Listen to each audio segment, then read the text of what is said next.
When I think about motivation, I think about being passionate about something. Whether it's making music, creating something artistically, watching something you really enjoy, or whatever it may be, feeling motivated, to me, it's many things. It's being inspired, it's being passionate, it's a feeling, a need to do something, feeling that it truly means something and it's worth being completed. Being unmotivated means you're not eager to work hard or be successful, or you really just have no desire to succeed at something. But I feel like that's really not our true definition of not being motivated in this day and age. You know, if I'm sitting here looking at corgi pictures when I should really be working, I personally feel like I'm not being motivated. But according to the textbook definition, that's not the case.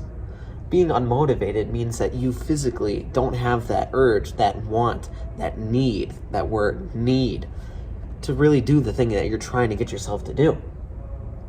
But if I'm looking at corgi pictures, am I procrastinating or am I unmotivated? No. It's not like I'm a lazy person here, okay? Not to hop up on my high horse, but when I need to get the job done, I get it done. And sometimes when it doesn't need to get done right away, I slack off a little bit, and I think that's okay. Everyone needs a break from time to time. It's not like out of the blue we just spring up and get motivated to work. Most of the time I feel an urge to leave work, especially if I get a glimpse of my car. At times I feel like I have more motivation to do things that come from not being motivated, like getting small bits of gratification when I go to leave work early. Why is it at times, then, that we lack motivation? Well, sure, we can't just suddenly gain energy out of nowhere, and you can't make something from nothing. There's got to be an equivalent exchange there. Every action has an equal and opposite reaction. It's not like we can create motivation on the spot. Or can we? To start off this section, what really is motivation? Motivation stems back as far as humans exist. Our motivation was the motivation to stay alive, to not get killed by predators, to go out and search for food, to reproduce and keep your species alive.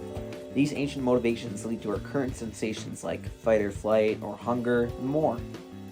Animals too have these motivations, and 99 times out of 100 they're very food motivated. Motivation doesn't just work on humans, it can even work on dogs. Like, see here? Lay down. Stay. Stay. Stay. See, he doesn't usually do this. And then he takes the food. He doesn't usually do this. He doesn't usually listen because he's a puppy, but he's very, very food motivated. Keyword motivated there. Alright, Wesley. Lay down. Lay down. Stay. Stay. Stay. Get it. There's a good example. And now we're going to give his actual food to him. So, come here. Come over here. Listen. Come over here. Okay, sit. Lay down. Stay. Stay. Stay. He's very focused. Very focused. Hey. See, when I take my focus off of him, he gets that loss of motivation because the one putting it into control doesn't have control anymore. So, here we go. We're going to give him all the food, but we're going to make him stay. So, lay down. Lay down. Stay. Stay. Stay. Stay. Stay. Okay. I was going to go for one more stay, but I let him stay too much. So now he's going to enjoy his meal. An analysis on individual motivation and motivation's historical context was done by a PhD student from Baku State University in Azerbaijan, has some great findings on the topic of motivation. The definition of motivation is not a concrete one, and there's about 6 used in this analysis here. The first one being, motivation refers to a process or circulation which helps us for motivating others. So, there's a potential motivation inside of humans which others have raised it. One of the many theories on motivation states that it has 4 different stages. Stage 1 being a previous position or situation that may be a requirement or an incentive. I'm sure that all of us can relate to being in a spot where we need more motivation. It seems these days that I don't have enough motivation to get out of bed, and find the motivation to start a day. In a nutshell, we're just in a spot where we need to get something done, but don't have the will or drive to do it. Then there comes stage 2. Stage 2 is the drive. The drive is that feeling that we all look for and think of when it comes to motivation. It's being in the zone or getting in the groove. It's like hopping on a moving train and choosing not to get off at the next stop. A good example of this stage to me is cleaning your room. I'm not the biggest fan of cleaning my room, but I don't like to let it get out of hand. Yes, it will get messy again, but in the time that it is clean, it's nice to not have to walk all over dirty clothes and miscellaneous junk everywhere. Stage 3 is where things slow down. The behaviors that reduce your motivation come into action, and you begin to approach stage 4. So we're just slowly coming out of that motivation. And stage 4 is that stagnant, no motivation, no nothing. We're at that neutral point where it basically comes full circle back to stage 1, where we arrive. Now that we roughly know how motivation works, how can we make it work for us? I mean, sure, you can't truly force yourself to feel anything all the time. Being happy all the time would make you miserable. Not being able to feel any other emotions, and there can't be the highs without the lows. To answer how we gain motivation, we have to know why we lose it in the first place. Most of the time, especially from personal experience, it's a lack of a want to do something. Whether we want to avoid something like finishing up a last project for a class or cramming in a couple more study hours before a final, on top of that, there's usually a better alternative. In your mind, not literally. Why do this project for a class when I could be playing my Xbox? Why do my laundry when I can just put that off a couple days longer and just keep watching hours and hours of professional wrestling? Why do my job when I'm at work when I could simply sit on my phone that's been in my pocket all day? It seems to be the case most of the time that we just can't get our foot in the door when it comes to motivation. We don't want to start whatever task it is that we're doing, especially when it seems to be less enjoyable than any easy alternative. To me, that comes with no surprise, given how instant gratification has become the norm with things like social media.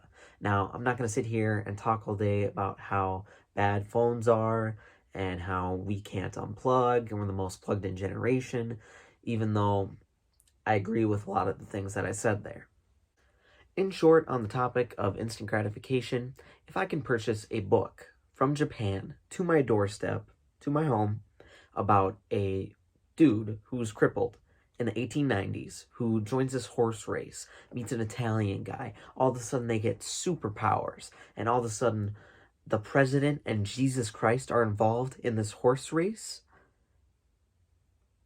and then have the entire series shipped to my house in a week, all through my phone. That's personally something I want to put my motivation towards. Motivation, it's personal, and that's why it's different for everyone. Everyone's moved by different things.